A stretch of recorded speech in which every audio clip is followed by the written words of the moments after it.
your entire household. After your insurance kicks in, most members owe nothing. See AdaCountyParamedics.org and click on Vital Ride.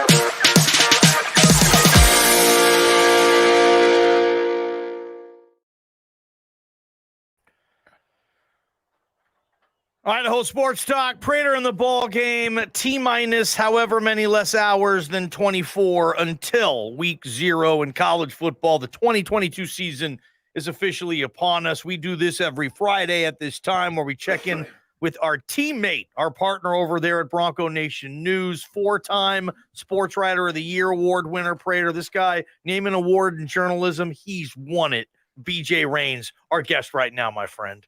There's one you can name I've won and a lot you can't, but I appreciate the kind words there. But, happy to be on with you guys always. It's weird with 11 games tomorrow, 5 Mountain West games. So, yeah, it's a fun time, and I'm sure for Boise State fans, kind of a weird weekend. You get to watch the Mountain West teams in action, relax a little bit. You don't have to stress about your team, and we'll get going seriously on Monday. So we're going to do a little game here, right? JP, are you going to be hosting this sucker?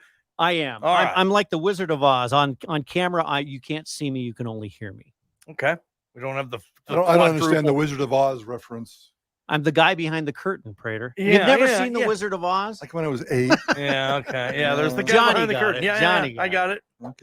Okay, JP, we got the music on. BJ, we're talking significant Boise State statistical categories. Who will lead the team this coming season? JP, fire away. Not necessarily who will lead, because our first category is who will finish third in rushing yards for Boise State. BJ Rains. Man, we're going a tough one right off the bat. I guess we're assuming it's Helani and Genty 1 and 2. I wanted to go Tyler Crow so bad, 5.1 yards a carry, but I kept looking at it.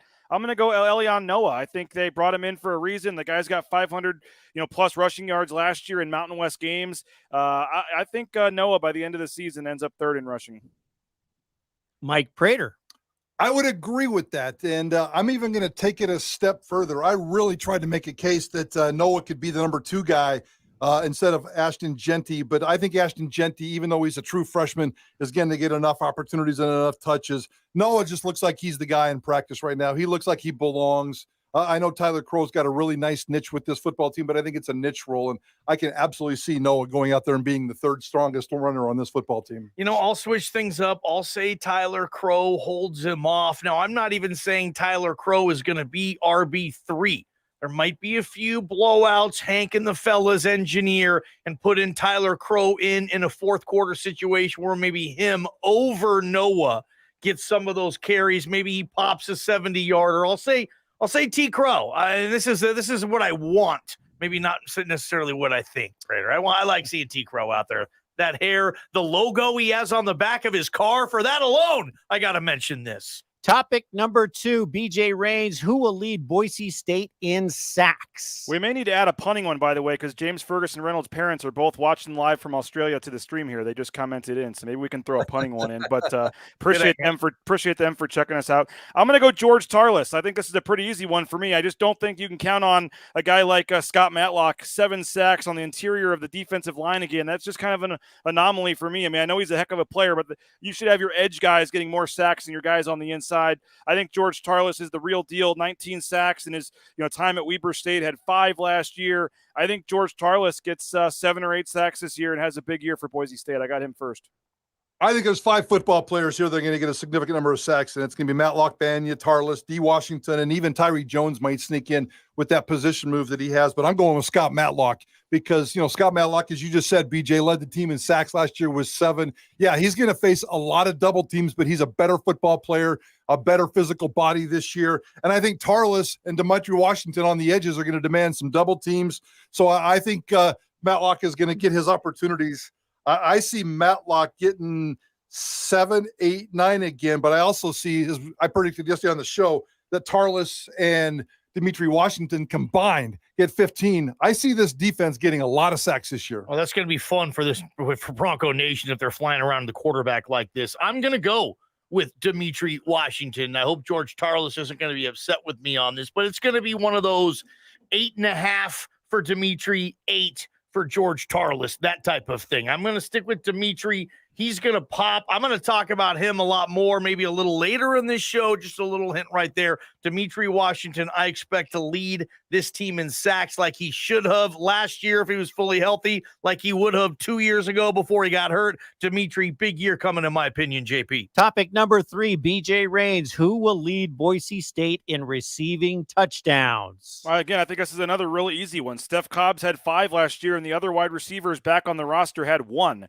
Davis Cutter. So I know Billy Bowens, Latrell Caples, Austin Bolt, there's a lot of hype around these guys, but they just haven't done it yet. So I can't take a guy to lead the team in touchdowns that didn't have a touchdown last season. So give me Steph Cobbs to lead the group. Had 5 last year. He's going to be that go-to receiver, and I think Steph Cobbs has a monster year. I got Steph Cobbs. I'm a Billy Bowens guy. I can't back off now, and we're going to talk even more about that at 5 o'clock when we bust out our breakout player of the year. Gee, I guess you figure out who I'm going with, but I think Billy Bowens has a chance to be a more productive wide receiver than Steph Cobbs. I know that's a crazy thing to throw out there because you're right. He's never caught a touchdown. I think he's only caught, like 14 career passes or whatever it is. It's going to be by committee. The stats are going to be very, very close, and if Billy Bowens ends up leading this team in receiving, it's going to be just by a couple here, a couple there. But I see Billy Bowens having a big breakout year, and I see him going out and getting somewhere between 6 and 9 receiving catches this year. I'm more interested to watch Billy Bowens play football this year than any other receiver or player in the history of Boise State football based on my partner. I cannot wait. He is living and dying with Billy Bowens this year. Yeah, man. He is winning or betting across the board on Billy Bowens this year. I love it. I'll make this easy so we can move along. I'll say Static Cobbs. JP? Topic number 4, who will lead the team in interceptions? And we are talking about a defensive player, not quarterbacks here, BJ. Well, I got a guy that has 0 career interceptions leading the team this year, and that's Markel Reed. I think Markel Reed is going to have a big year. He's back. He's healthy. He's ready to go coming off the injury. I think Caleb Biggers is probably your number 1 corner going into the year, so I don't know how much they're going to throw over to Caleb Biggers' side. So I think they attack a guy that's been injured and hasn't played a whole lot, Markel Reed on the other side, and with Jones moving down to nickel and not sure who's going to play the other safety spot, there's just some uncertainty there. I think they know all about Skinner and try to avoid him as well. I think 3 or 4 interceptions this year leads the way for Mr. Markel Reed. Every single player that had an interception for Boise State last year is back. Every single player, and it was either 3, 2, or 1, so they kind of spread it out. Tyreek LaBeouf had 3. Oladipo Kaniho, the one that came back, Skinner, Jones, Kaniho. Well, I guess the other Kaniho is on here as well, so that's not quite the deal. I'm going to go Caleb Biggers.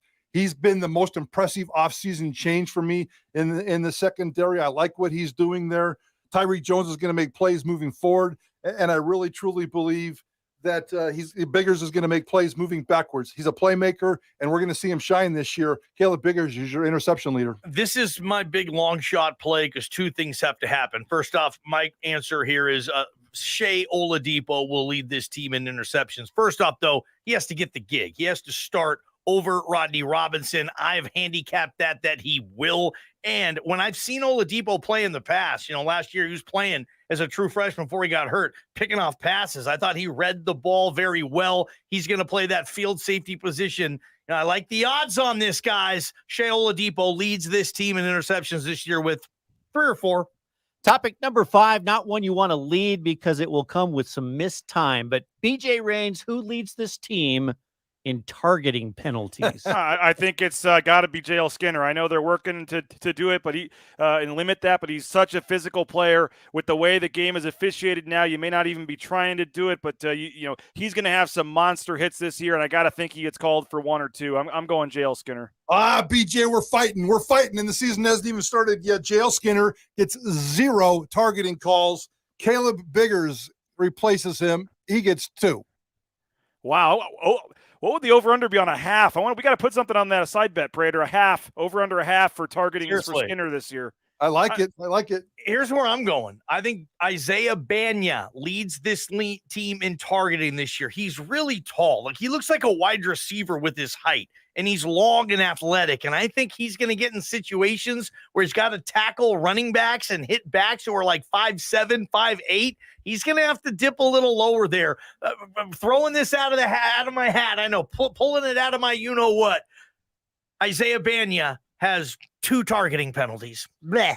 Topic number 6. Let's do a little over-under gambling. Jonah Dalmas field goals made. The line, 21.5 field goals made. BJ Rains. Obviously, he led the nation last year in field goals, but I'm going under this number. And one of the reasons is I look at what Tyler Rassa did the year that he went 25 for 30. They said the same stuff, needed the offense to get going, more touchdowns, not as many field goals. And then he only got 13 attempts the next season and went 9 of 13. So I'm believing in this offense. I'm believing in Tim Plow. It's nothing against Jonah Dalmas. I think he's going to have the percentage-wise will be fine. I just don't think he gets nearly enough attempts to make 21.5 field goals. I'm going under.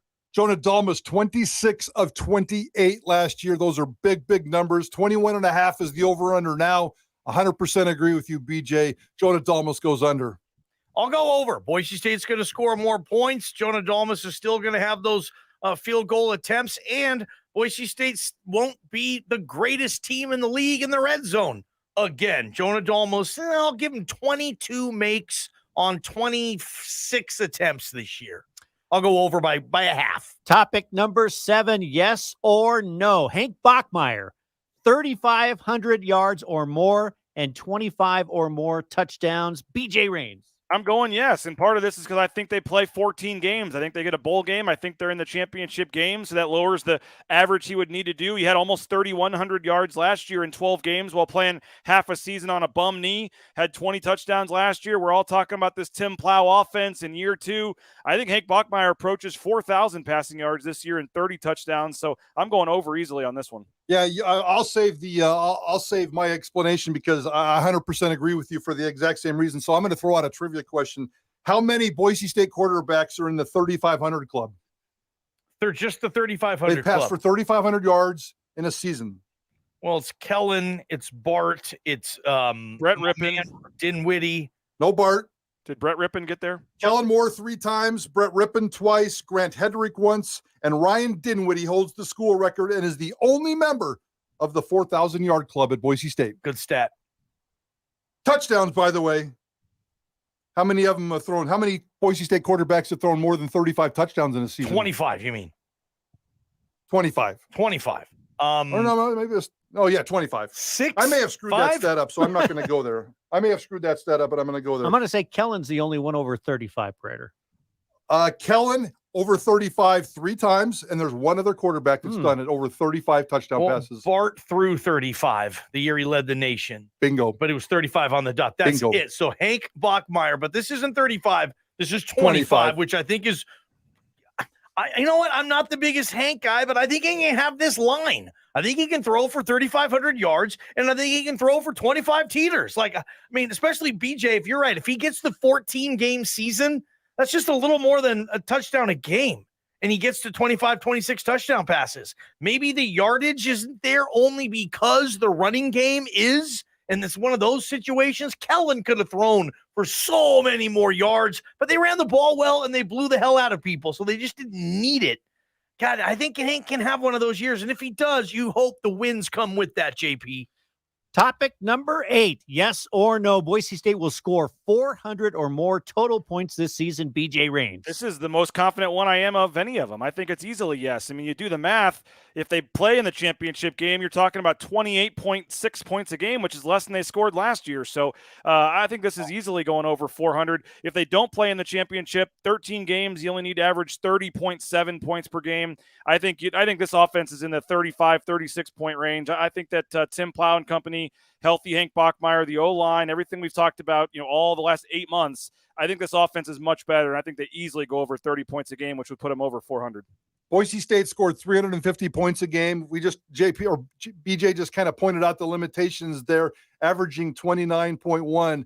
I've been saying this offseason that this offense, and maybe with some help, some playmaking defense, is going to average 35 points a game. So I'm terrible at math, but I trust BJ at math.